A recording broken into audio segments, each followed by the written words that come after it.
Welcome, dear participants, followers, and students of KLR Virtual Academy. In this current session, we will be discussing about data classification in statistical process. So far, we have been moving our journey regard to statistics through this virtual academy. In the previous sessions, we have discussed regard to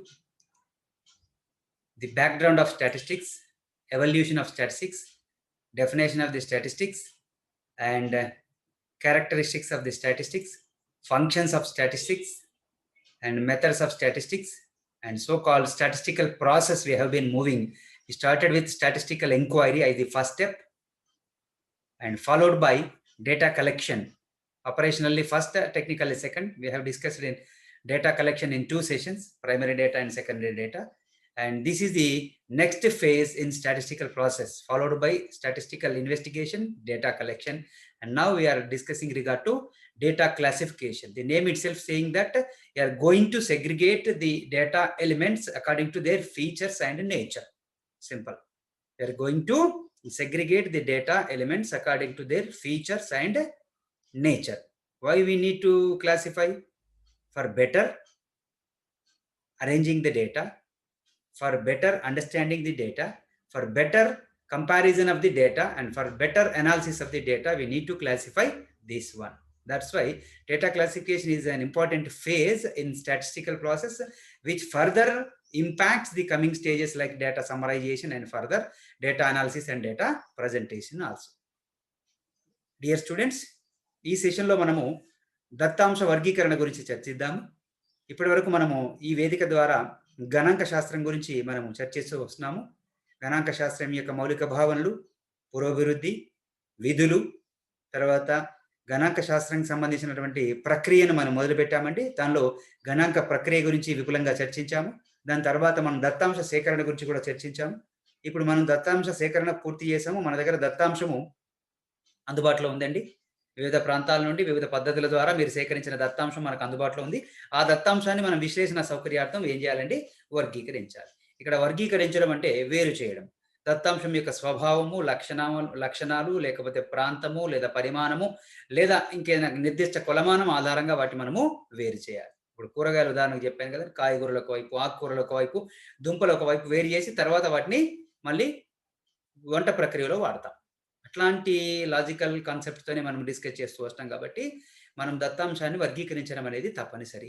మీరు దత్తాంశ వర్గీకరణకు ఏ కొలమానాలు, ఏ నిర్దిష్ట ప్రామాణికాలు పాటిస్తున్నారో అవి తర్వాత ప్రక్రియ మీద ప్రత్యక్షంగా ప్రభావాన్ని చూపుతాయి. అందుకొరకే దత్తాంశ సంక్షిప్తీకరణ, తర్వాత దత్తాంశ విశ్లేషణ, సమర్పణ దశలకు కీలకము దత్తాంశ వర్గీకరణ. ఈ చర్చలో ఈరోజు మనము దత్తాంశ వర్గీకరణకు సంబంధించిన మౌలికాంశాలు ఏమున్నాయి, వాటికి సంబంధించినటువంటి పద్ధతులు ఏ విధంగా ఉన్నాయి, ఏంటి అనేది మనము చర్చిద్దాము. Right. So dear students, I am taking you once again to the definition part, because unless until you know the definition part, its phases, we cannot assume what is going on in this session. So it is the science of collection, presentation, analysis and interpretation of numerical data from logical analysis as per Croxton and Crowder. Whereas as per Professor Boddington, it is the science of estimates and probabilities. Dear students, దత్తాంశ గణాంక శాస్త్రం యొక్క నిర్వచనంలోనే వారి యొక్క నిర్దిష్ట కార్యకలాపాలను మనం చర్చించాము. ఇక్కడ చూసినట్టయితే రెండు నిర్వచనాలు మనకు కనిపిస్తున్నాయండి. ఇది ఒక సైన్స్, తర్వాత దత్తాంశ సేకరణ, సమర్పణ, విశ్లేషణ మరియు ప్రతిక్షేపణ అనే దశలు ఉంటాయి. న్యూమరికల్ డేటాను ఉపయోగించి లాజికల్ వేలో మనము అనలైజ్ చేయాలి అని చెప్తుంది మొదటి నిర్వచనం. రెండవది తీసుకున్నట్టయితే ఇది ఒక సైన్స్, దీని ద్వారా మనము ఎస్టిమేషన్, తర్వాత ప్రాబబిలిటీ నిర్ధారించబోతున్నాము. సో ఈ దశలకు సంబంధించినటువంటి ఆ స్థూల విధులనే మనం గణాంక ప్రక్రియగా పేర్కొని చర్చిస్తూ ఉంటున్నాము. Okay, right. Next one, if you look once again, statistical process involves statistical investigation is the first and the best step, and it is followed by data collection. We have discussed it so far. Now data classification. Now we are in this stage. Afterwards, it will have 3 stages like data summarization, data analysis and data presentation. Students, గణాంక ప్రక్రియలో 6 నిర్దిష్ట దశలు ఉన్నాయని మనం చెప్పుకున్నాము. మొదటి దశ గణాంక విచారణ ప్రక్రియ చర్చించాము. తర్వాత దత్తాంశ సేకరణ, దీన్ని కూడా మనం చర్చించామండి, ఈ అంశాన్ని కూడా. తర్వాత ఈ రోజు మనం చర్చించేది 3వ దశ గణాంక ప్రక్రియలో దత్తాంశ వర్గీకరణ, తర్వాత దత్తాంశ సంక్షిప్తీకరణ చేయబోతున్నామండి. తర్వాత దత్తాంశ విశ్లేషణ, తర్వాత చివరి దశలో దత్తాంశ సమర్పణ. దత్తాంశ సమర్పణను మనము దత్తాంశ సేకరణ తర్వాత, క్లాసిఫికేషన్ తర్వాత చెప్పొచ్చు, చివరిలో కూడా చెప్పొచ్చు. డేటాను ప్రజెంట్ చేయొచ్చు, అనాలిసిస్ రిజల్ట్ని కూడా ప్రజెంట్ చేయొచ్చు. అందుకొరకు నేను చివరి దశలో దీన్ని చర్చించే అవకాశంగా పేర్కొనడం జరిగింది. చూద్దాం ఈరోజు. Okay, so data classification, operationally it is the second step. Just I am saying that technically it is the third step, because statistical investigation is the first step, but the process or the phase of statistical investigation purely technical aspect, not operational. It is a conceptual work, whereas operational work starts with the data collection only. That's why operationally this is second step, but as per the statistical process, it is the third step. It means grouping of a whole into different groups or classes. Simple, we have a large quantity of data in our hands after completion of data collection phase, right? So we are grouping the whole data into different groups or classes among that data. Next one, as per Horace Secret's definition, if you look that, classification is the process of arranging data into sequences and groups according to their common characteristics, separating them into different but related parts. Wonderful line. Separating them into different but they are related. This is the underlying concept of classification. Even though we are applying some techniques like grouping, sequencing, segregating, whatever it is, but it shall not exclude the integrity of the data from its original stage. That's why we are separating them into different but related parts. For example, if you separate stationary items like textbooks, notebooks, pens, pencils, and so, all are called as again stationary. So it shall be excluded, but it shall not be exempted. It shall be excluded, but it shall not be exempted. That's why data classification involves a process of arranging data into sequences or groups according to their common characteristics. What are those common characteristics? What are those parameters particularly used in statistical classification will be covered in this session, right? So dear students, సాంకేతికంగా ఇది మూడవ దశ. కార్యాచరణ పరంగా తీసుకుంటే రెండవ దశ. అంటే ఇక్కడ కార్యాచరణ ఎక్కడ ప్రారంభమవుతుందండి? గణాంక ప్రక్రియతో, విచారణతో కాదండి, గణాంక దత్తాంశ సేకరణతో ప్రారంభమవుతుంది. కార్యాచరణ పరంగా అది మొదటి దశ, ఇది రెండవ దశ అండి. ఇక్కడ మనం ఏం చేస్తున్నామంటే, ఒక నిర్వచనం మీరు ఇక్కడ గమనించినట్టయితే, ఇది ఒక ప్రక్రియ. ఈ ప్రక్రియలో మనం ఏం చేస్తున్నామంటే దత్తాంశాన్ని కొన్ని ప్రత్యేకమైనటువంటి షరతుల ఆధారంగా, లక్షణాల ఆధారంగా, నియమాల ఆధారంగా మనము వేరు చేసి చూపించబోతున్నాము. ఇక్కడ వేరు చేసే క్రమంలో కంప్లీట్ గా వేరు చేయడం లేదండి. ఆ సమూహంలోనే, అంటే వాస్తవ దత్తాంశ పరిమాణంలోనే మనం సమూహాలుగా లేదా అంశాల వారిగా వాటిని మనం వేరు చేస్తున్నాం తప్ప వాటిని కంప్లీట్ గా బయటికి పెట్టట్లేదు. అందుకొరకే separating them into different but related parts అనే ఒక నియమాన్ని మనం ఇక్కడ పాటించబోతున్నాము. ఉదాహరణకు స్టేషనరీని ఎలా వర్గీకరించవచ్చండి? టెక్స్ట్ బుక్లు ఒక అంశము, నోట్ బుక్లు ఒక అంశం అండి, అట్లాగే పెన్నులు ఒక అంశము, పెన్సిల్ ఒక అంశము, ఇంకా మిగతా అంశాలు, ఇవన్నిటి కలిపి మళ్ళీ ఓవరాల్ గా స్టేషనరీ అంటాం. కాబట్టి స్టేషనరీ అనే ఒక పెద్ద సముదాయాన్ని మనము నిర్దిష్ట లక్షణాల ప్రాతిపదికగా టెక్స్ట్ బుక్లు, నోట్ బుక్లు అనే చిన్న చిన్న అంశాల వారిగా మనం తీస్తున్నాము. ఈ రకంగా దత్తాంశాన్ని చిన్న చిన్న సమూహాలుగా విభజించడము దత్తాంశ వర్గీకరణ యొక్క ప్రాథమిక ఉద్దేశము. చూద్దాం మరి ఆ చిన్న చిన్న సమూహాలుగా విభజించేటప్పుడు, అంశాలుగా విభజించేటప్పుడు ఈ వేటిని ప్రాతిపదికగా తీసుకుంటాం అనేది ఈ చర్చలోనే మనము పరిశీలించబోతున్నాం. Next students, you can see that objectives of data classification. There are some special objectives, distinguished objectives regard to data classification. It is a objective oriented task, not a simple or ordinary task. What are those? Let us make a glance on them. To condense the mass data into easily understand, say we have a packet called as stationery. Now we are separating them into textbooks, number of textbooks, for example 10, number of notebooks, for example 20, number of pen packets, for example 30, and number of pencil packets, for example 40. All are simply found in a common packet. If you say or show that this is a stationery packet, anyone can ask you, what are the items in that packet? If you separate them as notebooks, textbooks, pens, and pencils, definitely they could be easily understandable. Say we have bulk packet of stationery, no answer. Otherwise, you can say like after classification, 10 notebooks, 20 pencil, 10 textbooks, 20 notebooks, 30 pens and 40 pencils, like that. So this is an important aspect to condense the mass data into understandable way.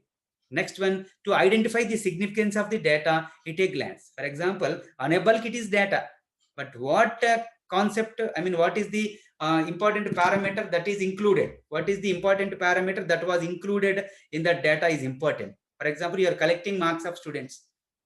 As a part of this, you are collecting their names, their father names, their domain, their residential status and their roll numbers, all ticket numbers, group, medium, all are those. But the important parameter is marks.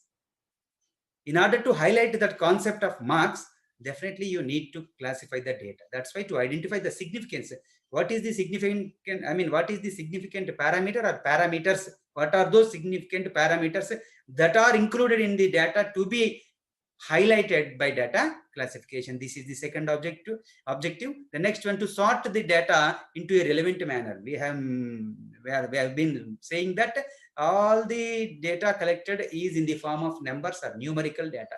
Based on numerical logic, you can sort the data in many ways, like ascending order, descending order, odd numbers, even numbers, and so and so and so. So in order to identify the significance, followed by to sort the data, large number like small number, the difference, the range, highest number, least number. These are some important things can be known by proper classification only. The next one, to present the data in a suitable manner. Yeah, I'm saying that data presentation is also an important statistical process. Activity in the statistical process. I'm saying that which can be performed after data classification or by the data classification stage at the end of the data analysis also, right? So in order to analyze the data, in order to communicate the data, we need to present in a proper way. That's why data classification shall enable the objective of data presentation also. Okay. Next one, to facilitate comparison. This is the first step of analysis. Data classification shall enable us or make available the data for better and easy comparison. So in order to compare the data, so now we are comparing all stationery of yesterday, stationery of today can be compared, but this is a vague concept. Otherwise, stationery, if stationery is classified like textbooks, notebooks, and number of textbooks, today we purchased 20, yesterday we purchased like 10. Definitely we can compare that yesterday 10 textbooks and today 20. It can be easily compared. So by classification only we can compare easily, not by the bulk data to be compared at any cost. Next one, to establish the relationship among the data. The second step, once you compare, and next you need to identify the relationship of certain variables of the data. Why textbooks purchase were increased compared to yesterday? Yesterday it was 10, now today it is like 20 books. You need to identify the relationship, what was happening and what was happened, why it was happened, and what will be happened in the future. Next one, to interpretation, to enable interpretation, analysis, and generalization. This is the important objective of classification, and this is the heart of the statistical process, like interpretation, analysis, and generalization. Analysis includes comparison, relationship identity, and cause and relationship identity, and testing.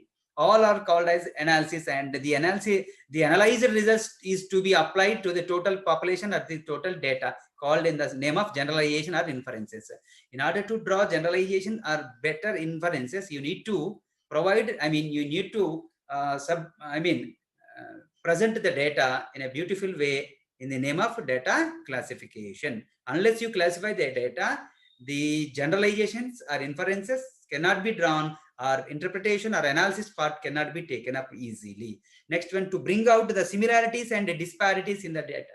Classifications, another objective is to bring out what are those similar items, similarity, what are the similarities in the, selected data, collected data or observed data, and what are those disparities in the data.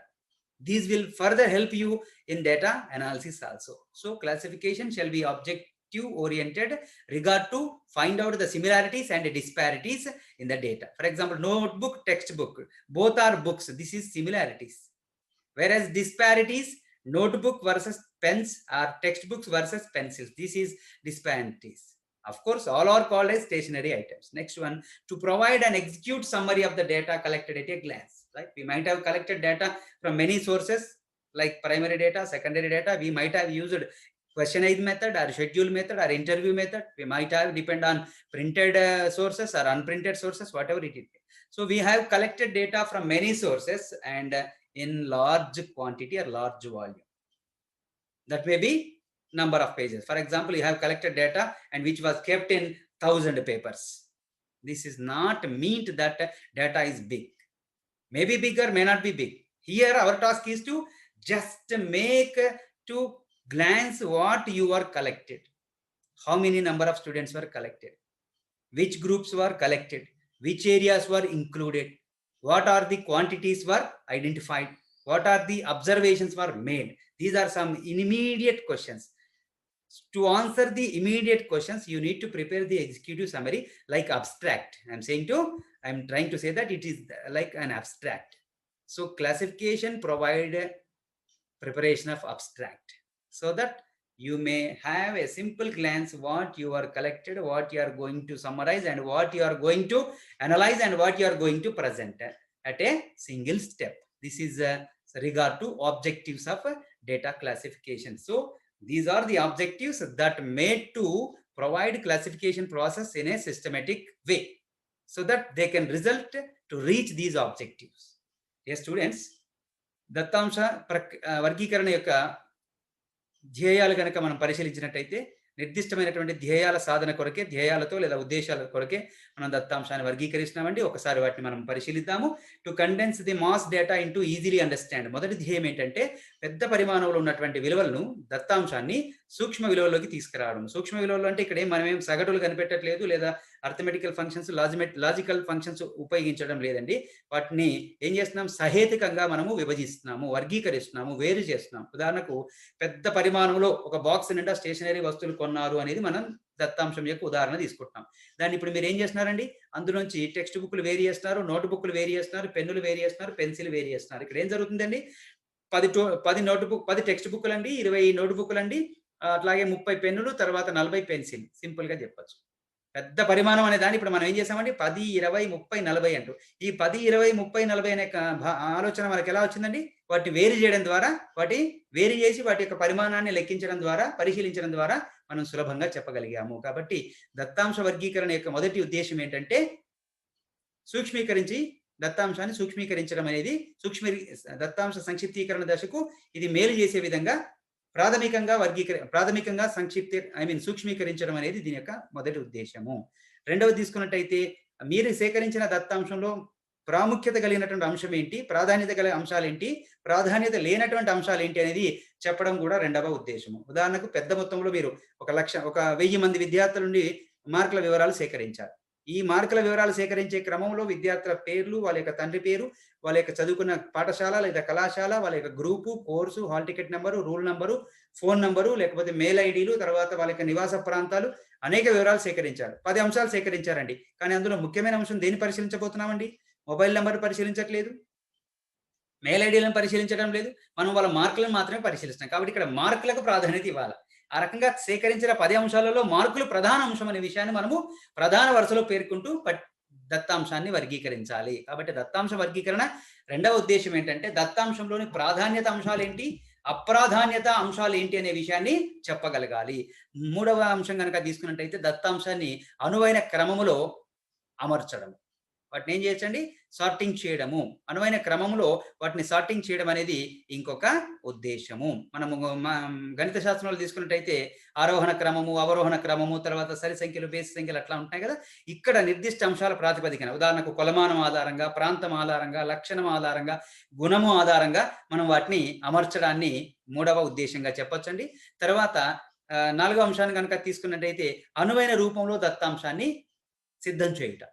ఇప్పుడు తర్వాత దశలో మనం సంక్షిప్తీకరణ, తర్వాత విశ్లేషణ, తర్వాత దత్తాంశ సమర్పణ చేయబోతున్నాం కదా! వాటికి అనుగుణంగా దత్తాంశాన్ని అనువైన రూపంలో సిద్ధపరచడం అనేది ఇంకొక ఉద్దేశ్యము. తర్వాత ఐదవ అంశం గనక తీసుకున్నట్టయితే తారతమ్య వివేచనకు దోహదపడుట, కంపారిజన్‌కు సహాయపడుట. కంపేర్ చేయాలంటే రెండిటి పక్కపక్కన అమర్చాలి. ఒకదాని కింద ఒకటి పెట్టామనుకోండి కంపేర్ చేయడం కష్టం. ఈ రకంగా అడ్జసెంట్ నేచర్‌లో సమాంతరంగా వాటిని మనము పెట్టగలగాలి. సమాంతరంగా పెట్టగలగాలంటే వాటిని తప్పనిసరిగా వర్గీకరణ వేరు చేయవలసిందే. ఇప్పుడు నిన్న ఒక స్టేషనరీ బండిల్ వచ్చింది మీ షాప్‌కు, ఈరోజు ఒక స్టేషనరీ బండిల్ వచ్చిందండి. రెండిటిని కంపేర్ చేస్తే నిన్నటితో పోలిస్తే ఈరోజు పెద్దగా ఉందనుకోండి. పెద్దది ఎక్కువ స్టేషనరీ కొన్నామని చెప్తాం. కానీ ఎక్కువ స్టేషనరీ కొన్నాము అనే సమాధానంలో ఏ అంశం ఎక్కువగా కొన్నారు? టెక్స్ట్ బుక్‌లు ఎక్కువ కొన్నారా? నోట్ బుక్‌లు ఎక్కువ కొన్నారా? ఇంకా ఇలాంటి విషయాలకు సమాధానం రాదు. అదే మీరు నిన్నటి ప్యాకెట్‌ను వేరు చేసి టెక్స్ట్ బుక్‌లెన్ని, నోట్ బుక్‌లెన్ని, పెన్నులెన్ని, పెన్సిలెన్ని, ఈరోజు ప్యాకెట్‌ను కూడా వేరు చేసి టెక్స్ట్ బుక్‌లెన్ని, నోట్ బుక్‌లెన్ని, పెన్నులెన్ని, పెన్సిలెన్ని అని గనక వేరు చేశారనుకోండి, నిన్నటి టెక్స్ట్ బుక్‌లను ఈరోజు టెక్స్ట్ బుక్‌లతో కంపేర్ చేయొచ్చు. ఉదాహరణకు నిన్న 10 టెక్స్ట్ బుక్‌లు కొన్నారు. ఈరోజు 20 టెక్స్ట్ బుక్‌లు కొన్నారనుకోండి. కంపేర్ చేస్తే వెంటనే తెలిసిపోతుంది. అదనంగా 10 యూనిట్లు మీరు కొన్నారు అని అర్థం. ఈ రకంగా కంపేర్ చేయడానికి, తారతమ్య వివేచన చేయడానికి దత్తాంశ వర్గీకరణ ప్రత్యక్షంగా దోహదపడాలి. ఒకసారి కంపేర్ చేసిన తర్వాత 10 యూనిట్లు అదనంగా కొన్నామనే ఒక సమాధానం వచ్చిన తర్వాత రెండవది ఎందుకు కొన్నాము? కార్యాకరణ సంబంధం తర్వాత ఉద్దేశ్యం అదేనండి. దత్తాంశ వర్గీకరణ దత్తాంశం యొక్క చలరాశుల మధ్య గల తారతమ్య వివేచనకు దోహదపడాలి. తర్వాత దశ అయినటువంటి కార్యాకరణ సంబంధం ఏ అంశం వల్ల పెరిగింది? కొనుగోలు పరిమాణం ఎందుకు పెరిగింది? డిమాండ్‌లో మార్పా? సప్లైలో మార్పా? ధరలో మార్పా? ఇంకా ఏమైనా ధ్యేయాల్లో మార్పా? వగైరా మొదట్లాగా అంశాలను మనము ఇక్కడ చెప్పడానికి ప్రయత్నం చేయాలి. కాబట్టి కార్యాకరణ సంబంధ విశ్లేషణకు కూడా దత్తాంశం యొక్క వర్గీకరణ ఉపయోగపడాలి. తర్వాత మూడవ దశ ఇవంతా విశ్లేషణ ప్రక్రియ అండి. కంపేర్ చేయడము, సరిపోల్చడము, కార్యాకరణ సంబంధాన్ని విశ్లేషించడము. తర్వాత దశ ఏంటండి? విశ్లేషణ. ఎందుకు ఇలా ఉంది? ఎందుకు ఎలా ఉండబోతుంది? అనే దాన్ని మనం తీసుకున్నట్టయితే అంచనా వేయుట, ఊహించుట, లేకపోతే పరికల్పనలు రూపొందించి పరీక్షించడం మొదలగు అంశాలన్నిటిని కూడా విశ్లేషణ అంటాం. ఈ విశ్లేషణ ఫలితాలను మొత్తం జనాభాకు అన్వయించుట. ఈ అన్ని కార్యకలాపాలకు దత్తాంశ వర్గీకరణ ప్రత్యక్షంగా దోహదపడాలి. కాబట్టి కంపేర్ చేయడానికి ఉపయోగపడాలి, కార్యకరణ సంబంధాన్ని విశ్లేషించడానికి ఉపయోగపడాలి, దత్తాంశ విశ్లేషణ ప్రక్రియకు ఉపయోగపడాలి, ఫలితాలను అన్వయించడానికి కూడా ఉపయోగపడాలి. ఆ క్రమంలోనే మనం దత్తాంశాన్ని వర్గీకరించాలి. దత్తాంశ వర్గీకరణ అంటే పెద్ద మొత్తంలో దాన్ని చిన్న చిన్న ముక్కలుగా విడగొట్టడం అని కాదండి. చిన్న చిన్న అంశాలుగా విభజించినప్పుడు కూడా సహేతుకంగా, సకారాత్మకంగా వాటిని మనము చిన్న చిన్న అంశాలుగా, సమూహాలుగా వేరు చేయడం అనేది ఇక్కడ గమనించాలి. తర్వాత ఇంకొక అంశం కనుక తీసుకున్నట్టయితే ఏకరూప అంశాలు, విభిన్న రూప అంశాలు ఏమున్నాయో మీరు గుర్తుపట్టగలిగే విధంగా కూడా దత్తాంశ వర్గీకరణ దోహదపడాలి. పరిశీలించిన అంశాల్లో ప్రత్యక్షంగా ఒకే లక్షణంతో లేదా ఒకే స్వభావం కలిగిన అంశాలేంటి? అట్లాగే వేరు రూపాల్లో లేదా వేరు అంశాలతో వేరు పరిమాణాలతో ప్రాధాన్యతతో ఉన్నాయి ఏంటి అనేవి కూడా చెప్పగలగాలి. ఇంకా చివరిది ఏంటంటే పెద్ద మొత్తంలో మీరు ప్రత్యక్ష దత్తాంశము అంటే ప్రాథమిక దత్తాంశము, ద్వితీయ దత్తాంశ పద్ధతులు ఉపయోగించి బోల్డంత దత్తాంశాన్ని సేకరించి మీ దగ్గర పెట్టుకున్నారు. ఒక 1000 పేజీల రూపంలో దత్తాంశాన్ని సేకరించారండి. ఇప్పుడు మనకు ఒక సింగిల్ పేజీలో ఒక అరచేయిలో మీరు వివరాలు చెప్పగలగాలా? ఎంతమందిని పరిశీలించారు? ఎంతమంది విద్యార్థులను పరిశీలించారు? ఎన్ని సబ్జెక్టుల మార్కులు పరిశీలించారు? ఎన్ని ప్రాంతాలను కవర్ చేశారు? ఏమేం మెథడ్స్ ఉపయోగించారు? అంటే ప్రత్యక్ష దత్తాంశంలో ఇప్పుడు మీరు ప్రత్యక్ష మౌఖిక పద్ధతి, చర్చా పద్ధత, పరోక్ష మౌఖిక చర్చా పద్ధత, లేకపోతే ప్రశ్నావళి పద్ధత, నియమావళి పద్ధత ఇవన్నిటిని ఒక చిన్న పేజీలో మీరు చూడండి ఎంత పెద్ద టెక్స్ట్ బుక్ అయినా కానీ ప్రాథమికంగా మొదటి పేజీలో విషయ సూచిక ఉంటుంది చూడండి, ఇండెక్స్. అదేం చేస్తుందంటే మొత్తం పుస్తకాన్ని కవర్ చేస్తుంది. ఏముంది అనేది విషయం మొత్తం మనకు చెప్తుంది. అలాగా మీరు సేకరించిన అసంఖ్యాక లేదా భారీ పరిమాణంలో ఉన్న దత్తాంశం యొక్క సంగ్రహ రూపము తయారు చేయడం కూడా దత్తాంశ వర్గీకరణ యొక్క ఇంకొక ఉద్దేశము. ఈ ఉద్దేశాల దృష్ట్యానే మనము సహేతుకంగా, సకారాత్మకంగా, శాస్త్రీయంగా దత్తాంశంలోని చలరాశులను వర్గీకరించడం అనేది చేస్తున్నాము. చూద్దాము ఈ వర్గీకరణ కార్యకలాపం ఎలా ఉంటుంది అనేది. Okay, dear students, next we will move for rules for data classification. Why we are calling it as rules? You must follow. If you follow these rules, definitely the data classified will be kept to mean the so-called objectives we have discussed like now, right? So we have 9 objectives. In order to attain the objectives in data classification, we must follow some assumptions, presumptions, rules, all called as rules for data classification. Let us make a glance. What are those? First rule for data classification is to be followed by it shall be clear and unambiguous. It shall be crystal clear and it shall be unambiguous. I mean to say that if you are using a parameter or a rule or a assumption while you are making data classification, that must be clear. It shall not lead any conflicts or any questions or any doubts or any complexities when you are making data classification. I mean to say, you must follow the rule or the parameter or the condition when you are making data classification, which are accepted by everyone. It shall be crystal clear. Next one, exhaustive. What it means? Exhaustive rules say that you must apply the data classification rule to the last data variable or the last element of the data. For example, you have 100 students data. You are classifying data like male and female. It shall be this male and female parameter shall be applied to the last candidate. For example, I am applied this rule for first 80 students and 20 students were left over. That is not suitable. That is not acceptable. You must apply this male, female. You must apply the first class, second class. You must apply this Telugu medium or English medium, whatever the parameter you are using to the end. So exhaustive rule says that one single data variable shall not be excluded. You need to cover all the data, total data, even though that last value may be a very minute value.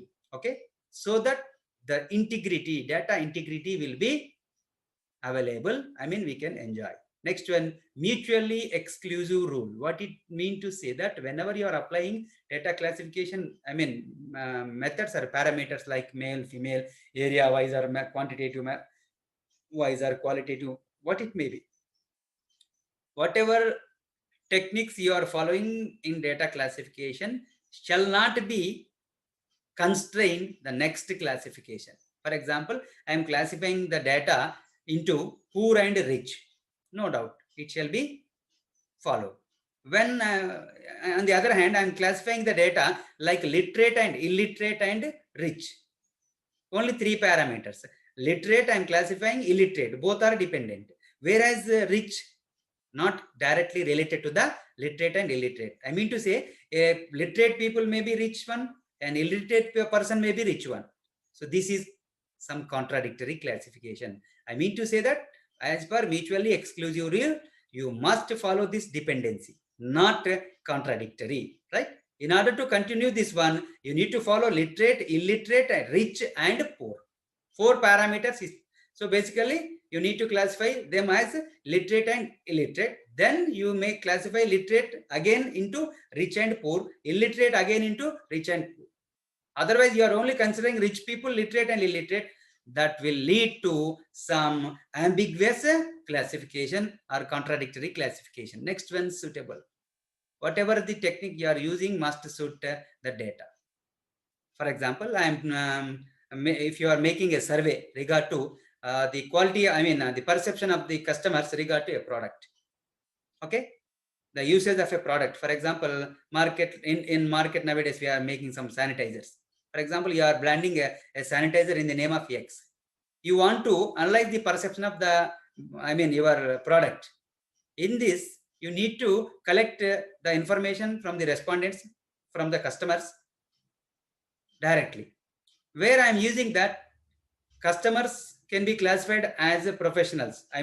Businessman, farmer, and so and so. Then second way, I am classifying the data who are using. Just simply I am saying that you want to collect the people, now number of people who are using your sanitizer is the primary objective. How far and how extent it is connected with the profession or the occupation of the consumer.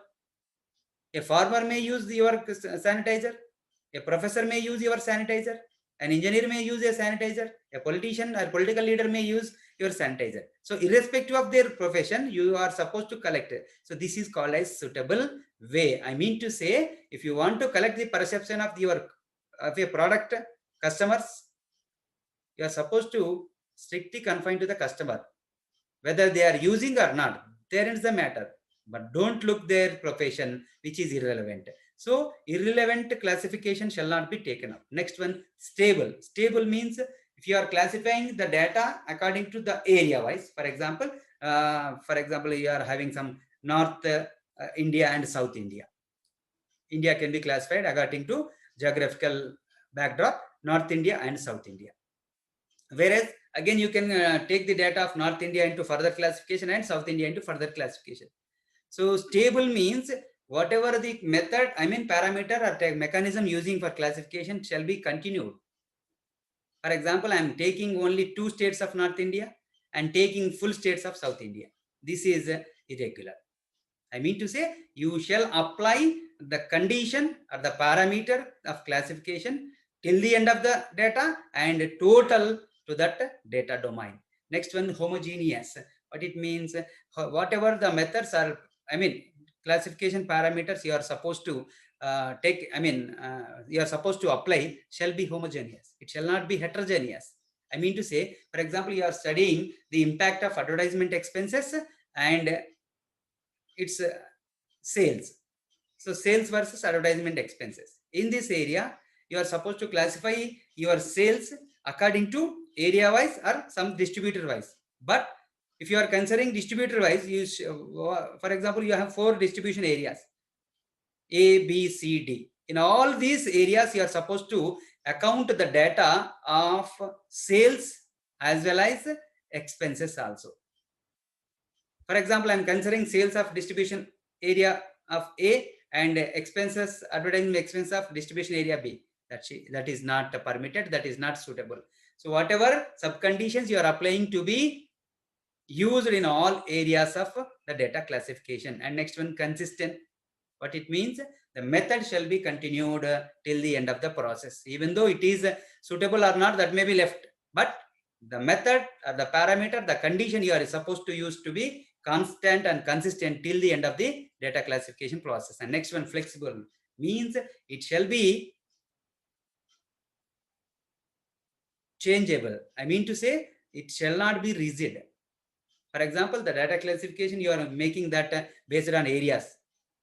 After some process, you came to know that it is not suitable to your present study. Then it should be fit, and you are supposed to classify, adopt one more method. So flexible means it shall be free to change. Next one, comparison. Data classifications objectives also saying that the classification mechanism shall enable you to make easily comparison. Next one, it shall be aid to your statistical process or inquiry. What the remaining process, like data summarization, data analysis, and so and so and so. So this classification techniques shall be aid to the coming phases. This is the next rule. Okay, so dear students, these are some special rules. It shall be clear and unquestionable, and exhaustive mean last person or last element or even each single observation to be considered for the data classification, and there shall be no contradictory issues or controversy dependency regard to applying classification techniques. It must be suitable to your study, and it must be stable, and it must be homogeneous, no question of heterogeneous, and it must be constant, and it must be flexible. It must aid, it must help in comparison, and it must helpful in statistical inquiry. If you apply these rules when you are making data classification, definitely the objectives of data classification will be materialized. Okay, students, దత్తాంశ వర్గీకరణ నియమాలు, సూత్రాలు. ఇక్కడ చూడండి, కొన్ని ప్రమేయాలు, షరతులు, నియమాల ఆధారంగా మనం దత్తాంశాన్ని వర్గీకరించబోతున్నాము.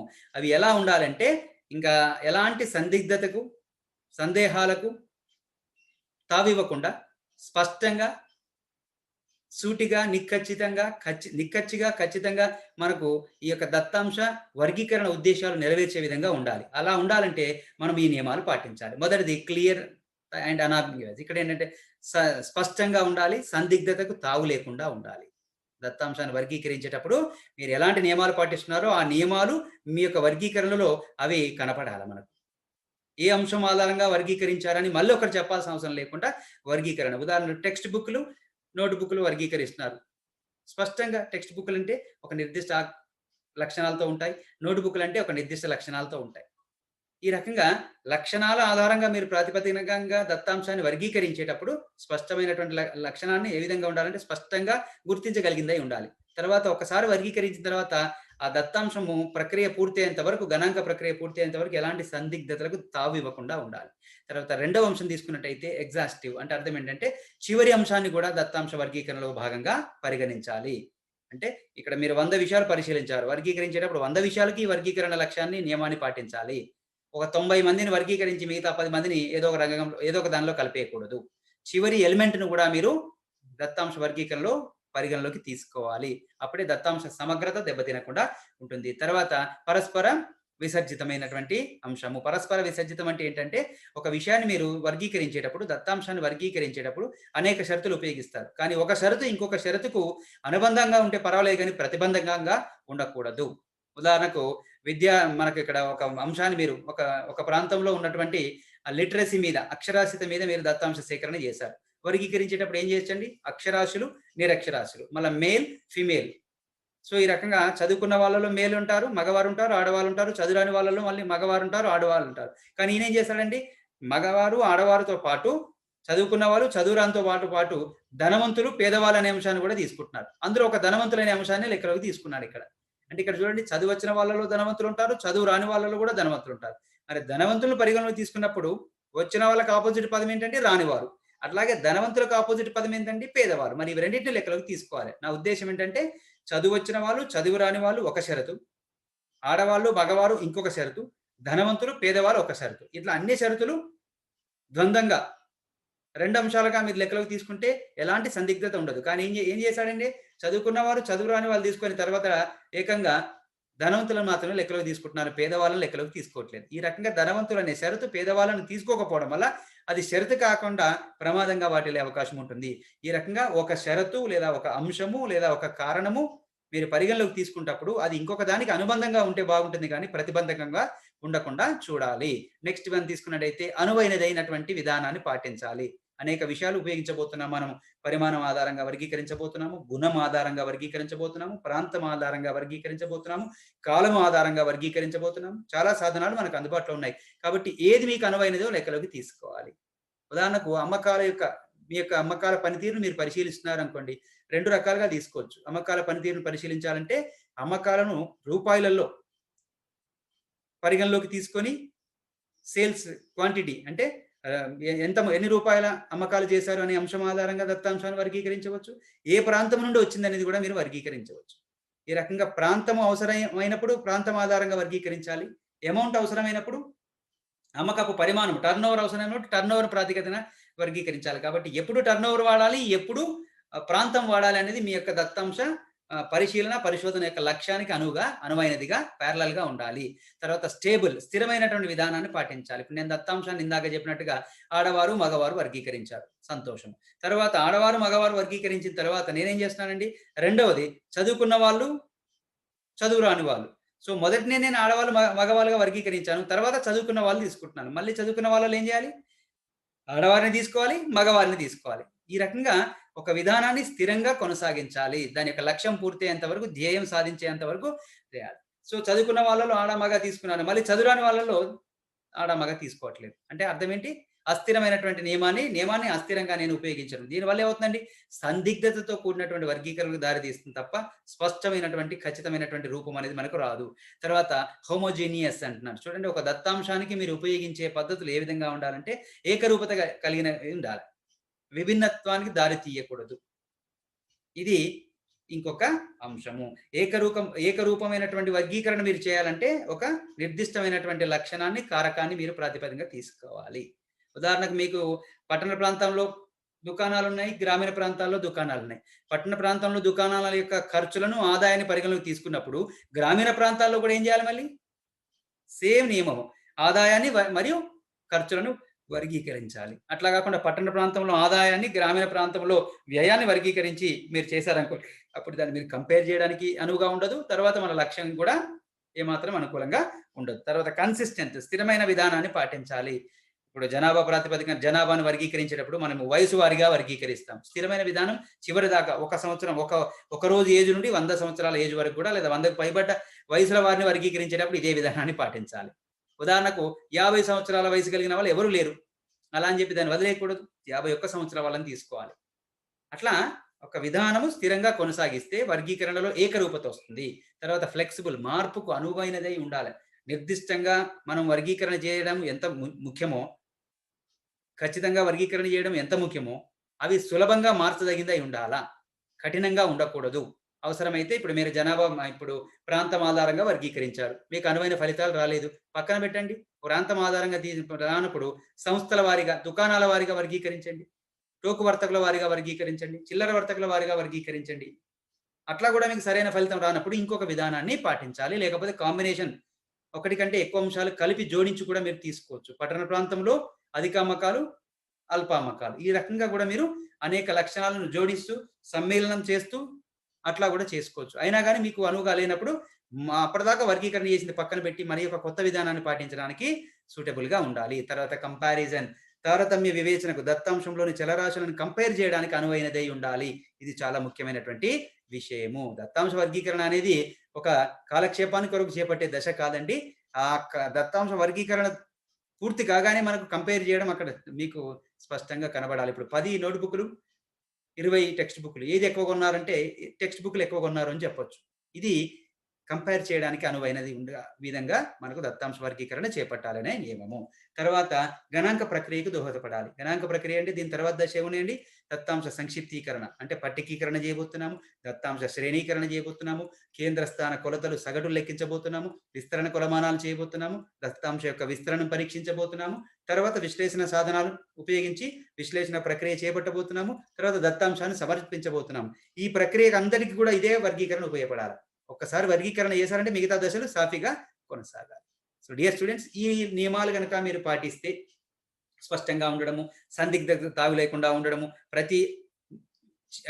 అన్ని అంశాలను పరిగణలోకి తీసుకోవడము, ఒక షరతు ఇంకొక షరతును ప్రతిబంధకంగా మార్చకుండా ఉండేలా చూడడము, అనువైనటువంటి విధానాన్ని పాటించడము, స్థిరంగా ఉండడము, ఏకరూపతను మనము కొనసాగించడము, తర్వాత స్థిరమైనటువంటి విధానాన్ని పాటించడము, తర్వాత మార్పుకు అనువుగా ఉండడము, తర్వాత కంపేర్ చేయడానికి అనువైనదై ఉండడము, గణాంక ప్రక్రియకు దోహదపడే విధంగా ఉండడము, ఇలాంటి నియమాలు కనుక మీరు పాటిస్తే అలా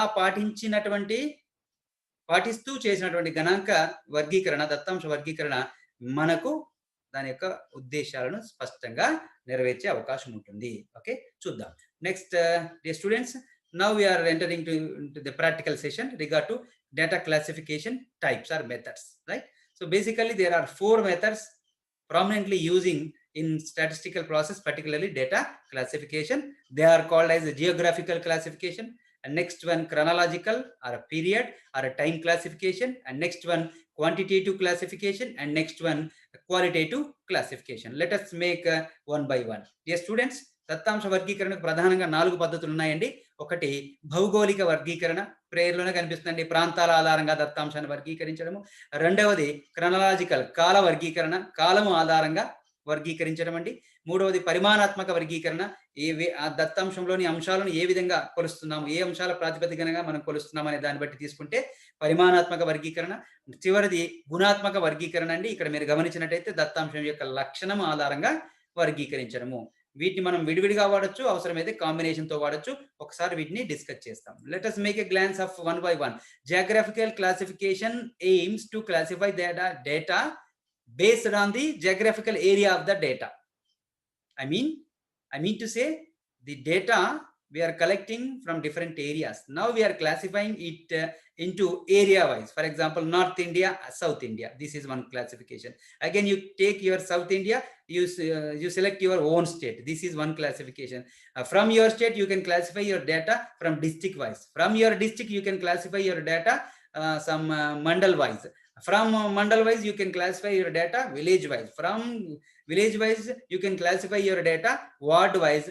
From your ward wise, you can classify your data family or house wise. This is called as geographical classification, and this is the basic classification when the data is obtained from wide areas or wide quantity in nature, right? You can see the table. One is saying that number of schools and types of schools.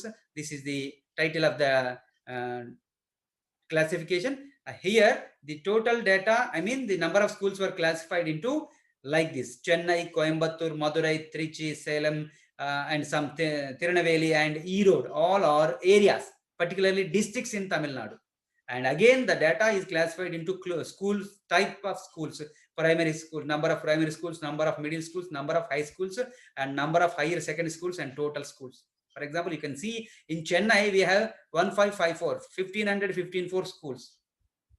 Whereas in Coimbatore, we have some 1888 schools. Here, total schools were classified according to the area. Like that, you can apply in your business operations also. Area-wise sales, you can classify. Distributor-wise sales, you can classify. And urban area sales, rural area sales, all are called as geographical classification. The name itself, it is saying that data classified according to the domicile of the data respondents.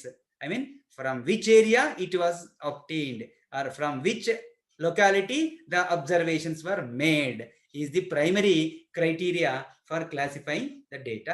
See, this is called as geographical classification. Students, భౌగోళిక వర్గీకరణ మొదటి దశ స్పష్టంగా చెప్తుందండి.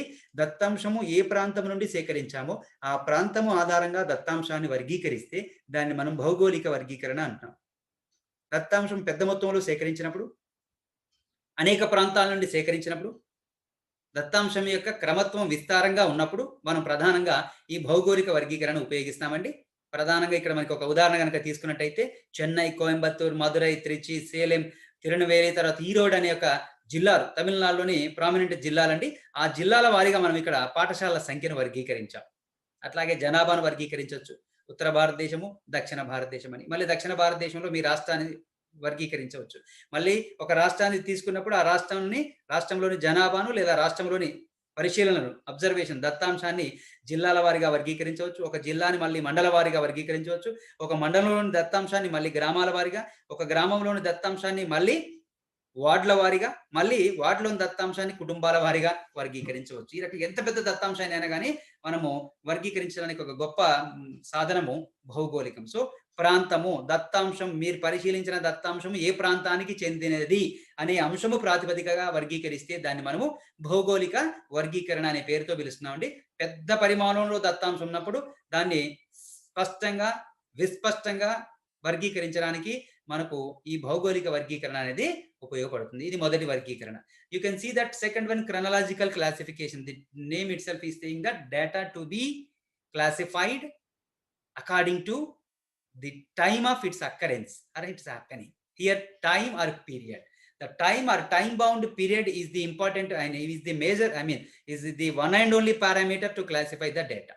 Yeah, you can see that food grains production, the data we are discussing or observing is called as food grains production, and that is to be classified into 2014-15 financial year, 2015-16 year, and in the year of 2016 and 17, and 2017 to 18, and 2018 to 19. Again, you can see target and achievements, right? Again, the classification of the items can be seen that like food grains and some commercial crops. Here, 5 years data was observed. So, if you, dear students, you might have remembered that you are studying, for example, final year. Right? In a college, you can classify the students like final year students, second year students, first year students. This is best example. Here, final year, second year, first year stands for their period of study. Okay? And you can make your timetable best example. Timetable is the index for any kind of learning perspective through offline or online of any kind of educational institution. Timetable is communicating you that time, particular time, from, to, and name of the lecturer and the topic or subject. So timetable is the best classification of chronological classification. Calendar is the best classification. And whenever, wherever you are using a date or a month or a year or a particular time, definitely they are comes under chronological classification. Somewhat they are called as time series. Data arranged into a particular order based on the time can be called as a time series, and we have some beautiful technique in statistics called as time series analysis. This is one more important area called as a chronological classification. Particularly in research, you are supposed to consider data for 5 years, past 5 years or past 10 years. This is one important parameter for chronological classification. Here, this is the second classification. So, విద్యార్థులు రెండవది కాల వర్గీకరణ. కాలము ఆధారంగా దత్తాంశాన్ని వర్గీకరించడాన్ని మనము కాలాత్మక వర్గీకరణ. కాలం ఆధారంగా దత్తాంశాన్ని ఒక ప్రత్యేకమైనటువంటి వరుసలో అమరుస్తున్నాం కాబట్టి దీనికి కాలశ్రేణి అంటున్నారు. గణాంక శాస్త్రంలో కాలశ్రేణి విశ్లేషణ అనే ఒక గొప్ప సాధనం ఉందండి. దాని ద్వారా దత్తాంశం యొక్క భూత భవిష్యత్ వర్ధమానాలను శాస్త్రీయంగా మీరు అధ్యయనం చేయవచ్చు, ప్రవృత్తిని మీరు పరిశీలించవచ్చు అండి. ఇక్కడ మీరు గమనించినట్టయితే స్క్రీన్ మీద మనకు ఆహార ధాన్యాల ఉత్పత్తులను మనము 5 సంవత్సరాల వారీగా వర్గీకరించి చూసామండి. దాంతోపాటు ఇందాక మనం చెప్పాం దత్తాంశాన్ని వర్గీకరించేటప్పుడు కంపేర్ చేయడానికి కూడా ఉపయోగపడాలి. ఉదాహరణకు రైస్, బియ్యం అండి 2014-15లో 127.38 మెట్రిక్ టన్నులండి. అట్లాగే 2015-16లో 129 పెరిగిందండి. 16-17లో 146 అయిందండి, ఇంకా పెరిగింది. అదే 17-18లో తగ్గిందండి. ఈ రకంగా వర్గీకరించడంతోనే మనకు కంపేర్ చేయడం అనేది సాధ్యం కావాలి. అలా చేయగలిగితే అది ఉత్తమ వర్గీకరణ అని ఇందాక మనం చర్చించాం కదా. ఇది గొప్ప వర్గీకరణగా చెప్పవచ్చు. దాంతోపాటు టైం టేబుల్ మీ కాలేజీలో, స్కూళ్ళలో వాడుతుంటారు చూడండి. టైం టేబుల్ ఏం చెప్తుందండి? ఒక నిర్దిష్టమైనటువంటి తేదీ లేదా రోజు, సోమవారము లేదా మంగళవారము, సమయము, దాంతోపాటు సబ్జెక్టు, వీలైతే ఆ సబ్జెక్ట్‌ని బోధించే ఆ యొక్క అధ్యాపకుని పేరు, దాంతోపాటు ఏ రూమ్‌లో మీరు ఆ క్లాస్ వినాలి, ఎక్కడ మీరు ఆ పాఠం వినాలనేది కూడా పేర్కొంటుంటారు. ఇది టైం టేబుల్ కూడా బెస్ట్ ఎగ్జాంపుల్‌గా చెప్పొచ్చండి. క్రొనాలాజికల్ వర్గీకరణ, కాలాత్మక వర్గీకరణ. అలాగే మీరు ఒక డిగ్రీ లాంటి స్థాయిలో ఉంటున్నారు కాబట్టి ఫైనల్ ఇయర్ స్టూడెంట్స్ అని, సెకండ్ ఇయర్ స్టూడెంట్స్ అని, ఫస్ట్ ఇయర్ స్టూడెంట్స్ అని చెప్తుంటారు కూడా చూడండి. మీ క్లాస్‌లో ఉన్నటువంటి వాళ్ళను, అంటే మీ కాలేజీలో ఉన్నటువంటి వాళ్ళను మనము final year, second year, first year అని చెప్తున్నామంటే అర్థం ఏంటండి? కాలం ఆధారంగా. ఏ ఇయర్ నుండి చదువుతున్నారనే అంశం ఆధారంగా, అంటే వారి యొక్క విద్యాభ్యాసము కొనసాగించే కాలము ఆధారంగా 3వ సంవత్సరంలో ఉన్నవాళ్ళు, 2వ సంవత్సరంలో ఉన్నవారు, 1వ సంవత్సరంలో ఉన్నవారు అనే పేరుతో పిలుస్తుంటామండి. అట్లాగే ఒక క్యాలెండర్ ఎగ్జాంపుల్ తీసుకోవచ్చు. చాలా విషయాలు మనం టైం బట్టి మనం చేసుకుంటాం. ఎగ్జామ్స్ టైం టేబుల్ అని మీరు గమనించినట్టయితే ఎగ్జామ్స్ టైం టేబుల్ అంటాం, స్కెడ్యూల్ అంటాం చూడండి. అది కూడా క్రానలాజికల్ క్లాసిఫికేషన్, రైట్? సో ఇక్కడ కాలము లేదా సమయము ముఖ్యమైనటువంటి అంశము. ఇది మీరు దృష్టిలో పెట్టుకొని వర్గీకరణ. Next one we have quantitative classification. It's saying that data to be classified according to their metric. How the data variables, here variable means the observations expressed in numerically, I mean numbers are called as variables. So how they were measured is the important parametric. That metric is to be considered as a classification thing. That's why quantitative classification uses to classify the data according to their measurement, particularly the measurement of that observation. You can see that nutritive values of sugar, jaggery and honey. We are discussing sugar, jaggery and honey, right? You can see that sugar, again we are classifying into the sugar like calories, one energy and carbohydrate, calcium and iron. These are some observations, and energy is here being measured in calories, whereas carbohydrates are measured in grams, whereas calcium is measured in milligrams, and whereas iron is measured in milligrams. So milligrams, grams, calories, like centimeters, millimeters, milliliters, seconds, numbers. These are some predominant metrics nowadays we are using, right? So if you classify the data as per their measurement, for example, if you can classify the oil packets like half liter oil packet, 1 liter oil packet. Here a half liter, 1 liter is its measurement or size, right? Height, you can classify students according to their height, according to the weight. For example, you have some boxing game where the game is allowed, players are allowed in that game to participate according to their weight. Some games are allowing participants according to age, for example under 19, under 20. So age is the parameter. Here some weight is the parameter, somewhere the distance is the parameter. So these are some metrics.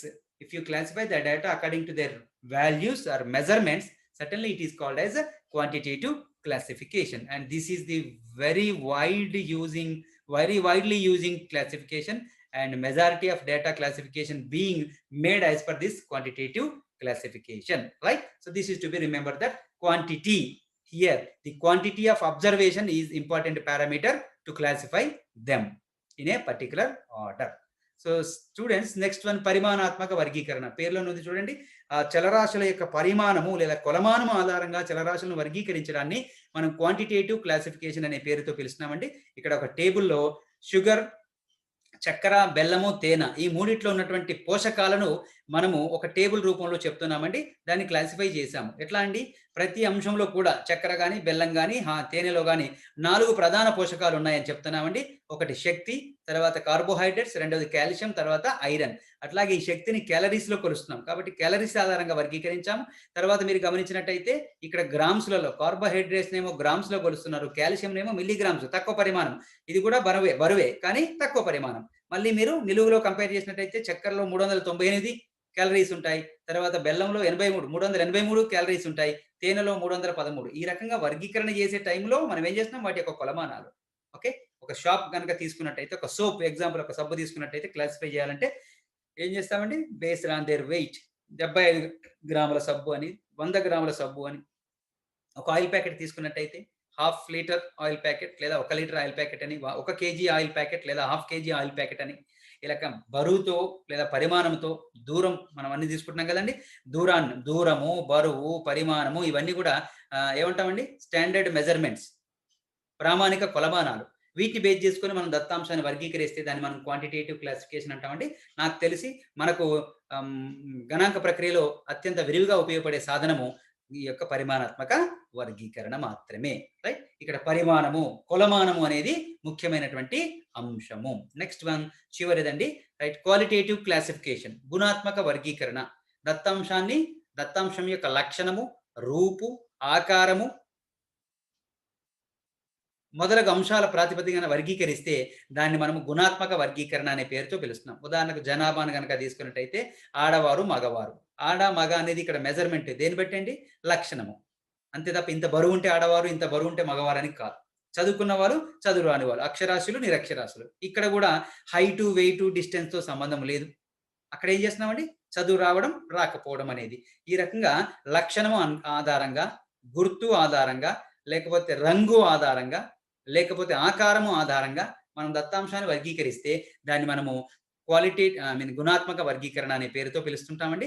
నైపుణ్యాలు, వ్యక్తిగత నైపుణ్యాలు, తర్వాత skills ఇలాంటి అంశాలలో మనం ప్రధానంగా గుణాత్మక వర్గీకరణ మనం చూడవచ్చండి.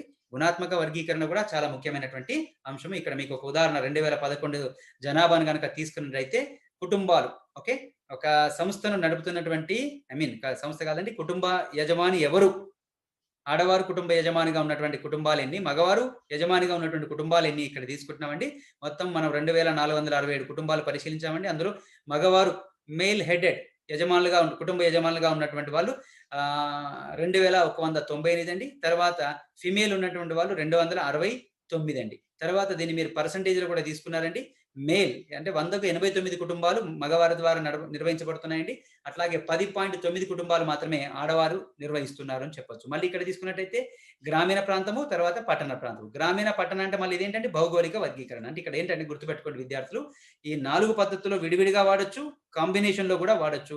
ఎన్ని రకాలుగా వాడితే మీకు దత్తాంశం స్పష్టంగా అర్థమవుతుందో, స్పష్టంగా వర్గీకరించబడుతుందో అన్ని దశల వారీగా మీరు అన్ని కాంబినేషన్స్ మీరు అప్లై చేసుకుంటూ పోవాల్సిందే. సో ఇది గుణాత్మక వర్గీకరణ. ఈ రకంగా దత్తాంశ వర్గీకరణను మీరు విడివిడిగా చేపట్టొచ్చు లేదా కాంబినేషన్‌లో కూడా చేపట్టవచ్చు. ఒకే దత్తాంశాన్ని మొదటి దశలో భౌగోళికంగా వర్గీకరించి, రెండవ దశలో గుణాత్మకంగా వర్గీకరించి, మూడవ దశలో పరిమాణాత్మకంగా వర్గీకరించి, నాలుగవ దశలో మీరు కాలం ఆధారంగా కూడా వర్గీకరించవచ్చు. లేదా కాలాన్ని ముందు తీసుకొని తర్వాత ఏ కాంబినేషన్ వాడితే మీకు ఎఫెక్టివ్‌గా దత్తాంశం వస్తుందో దాన్ని మీరు దృష్టిలో పెట్టుకోవాలి.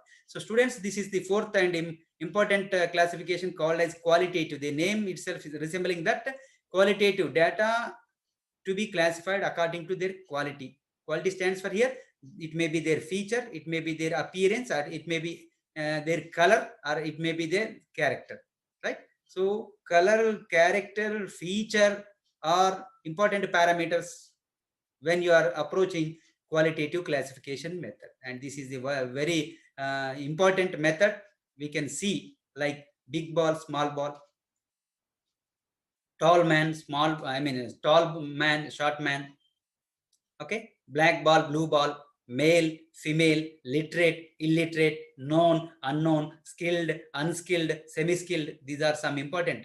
Here the personality traits of that respondents will play dominant role when you are approaching qualitative classification. You can see the example of qualitative classification, which is aiming to show or depict the information regard to families as per census 2011, headed by male or headed by female, and in rural areas and in urban areas also.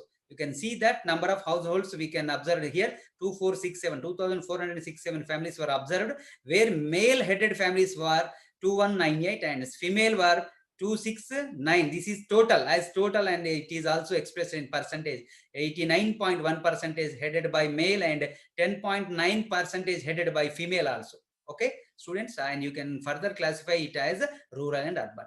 I mean to say, data classification may be done by using these 4 methods, by a single or by combination.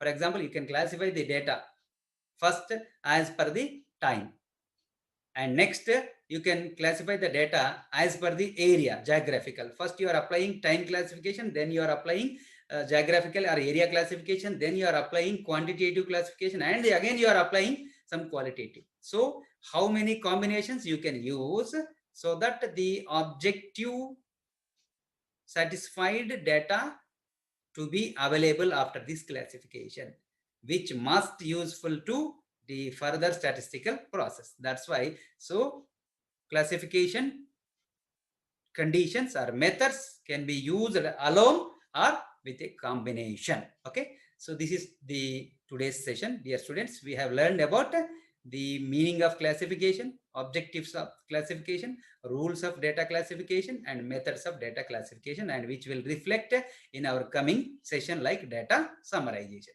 We will meet in the next session. Till then, have a nice and wonderful time, and thank you for your patience listening. See you all.